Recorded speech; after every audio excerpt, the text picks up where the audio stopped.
kemudian Aceh Tamiang 20-30 itu sudah dinyala semua Pak. Kemudian untuk Banda Aceh ini Pak, untuk bisa full 100% itu besok siang sampai besok malam.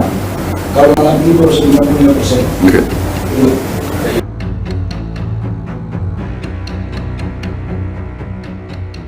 Syederalun juru bicara pemerintah Aceh Muhammad MTA angkat bicara terkait pernyataan Menteri Energi dan Sumber Daya Mineral atau ESDM Bahlil Lahadalia yang mengklaim kondisi kelistrikan Aceh sudah pulih 93%.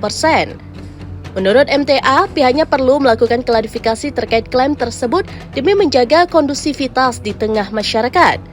Menurutnya, banyak masyarakat merasa kecewa dan berpotensi resisten bagi tenaga PLN di lapangan pada Senin 8 Desember 2025. MTA menjelaskan dalam beberapa pertemuan terakhir bersama pihak PLN, hingga saat ini potensi suplai listrik seluruh Aceh terhadap jaringan menengah baru mencapai 60 hingga 70%. Untuk Banda Aceh sendiri, kata MTA, kondisi kelistrikan saat ini masih pada posisi 35 hingga 40% menyala. Namun apabila suplai tegangan tinggi dari pembangkit listrik di Arun selesai pada hari ini atau besok, maka berpotensi besar 100% menyala. Sedangkan untuk daerah terparah rusaknya jaringan arus menengah di masyarakat seperti Aceh Tamiang, Aceh Utara, dan Aceh Timur, persentasenya masih di bawah 40%.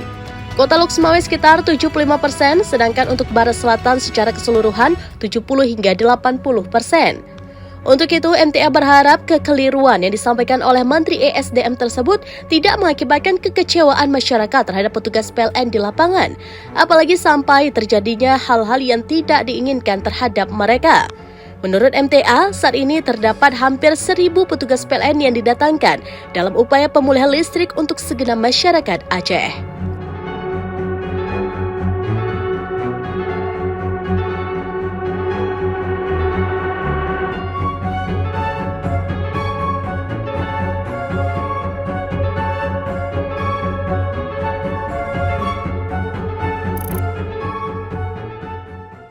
Download Tribun X sekarang, menghadirkan lokal menjadi Indonesia.